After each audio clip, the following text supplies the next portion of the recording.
Every year, billions of pounds of trash are buried in landfills across Tennessee.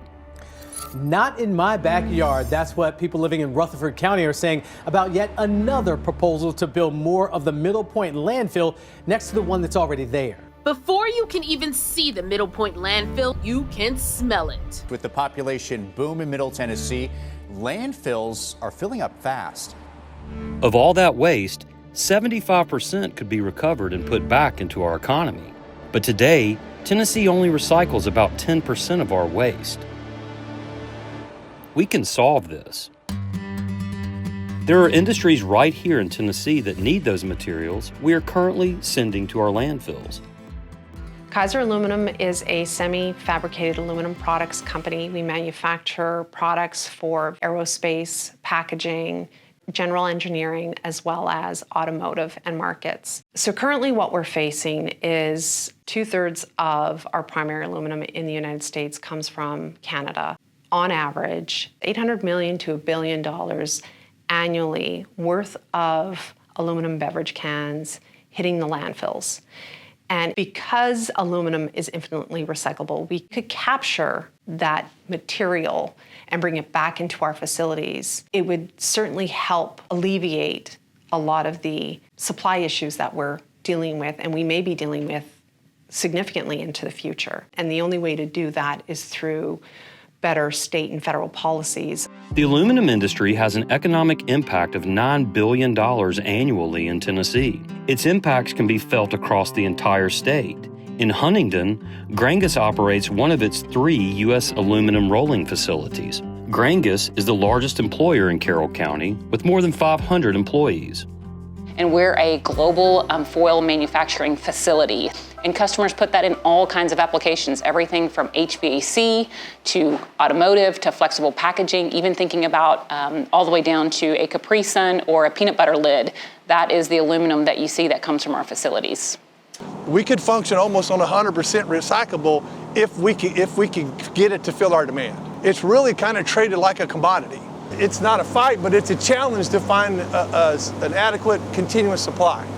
Beverage cans, turkey basters or pie pans and stuff, that's a lot of aluminum, a lot of a good grade aluminum that we could use. It's a win all around. It's cheaper, it's less electricity, and it's less emissions than converting it from ore out of the ground. The recycling he's talking about is taking place just east in Dixon, Tennessee, at Shapiro Metals. We get probably 75 to 80% of the materials from Tennessee. We do aluminum, we do stainless, we do coppers, a lot of ferrous, cardboard, some plastics. We'll put it on the line, run it up into the baler, it'll compact it, it'll come out in this form, then it'll go to an end user for melting.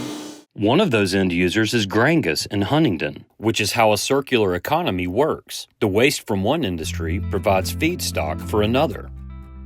Metals are not the only materials in high demand in Tennessee. Just up the road in Weakley County sits the largest ball clay deposit in the United States.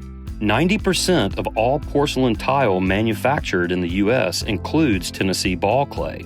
Tennessee clay is a key ingredient in the production of ceramic tiles and countertops. Up the road in Clarksville is one of North America's largest tile manufacturing facilities, Florum USA. Porcelain tile is made primarily of sand, clay, and feldspar.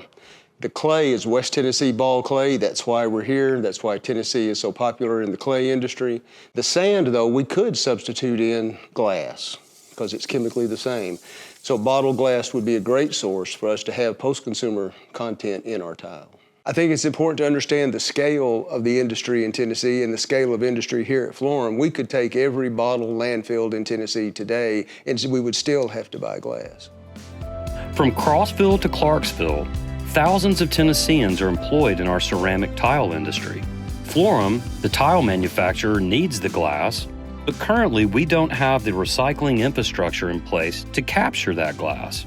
Right down the road in Old Hickory, Recycle Services is trying to meet that demand. Recycle Services located specifically to Tennessee because there is a great amount of glass that is not being recycled, and there's a huge demand for recycled glass.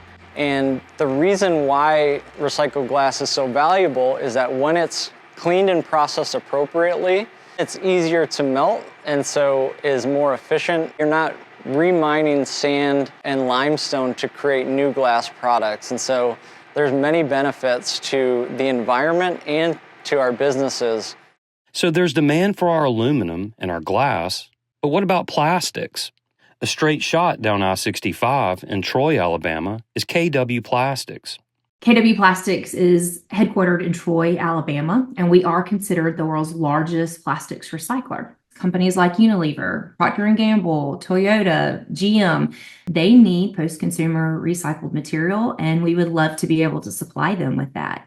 We know that there is much more plastic that we could be getting from Tennessee, that we could be purchasing from communities in Tennessee. Not only would I love to buy more, I need to buy more. But without a system in place, without infrastructure in place, then it's getting lost. That we literally are burying billions of dollars worth of plastic containers in our landfills.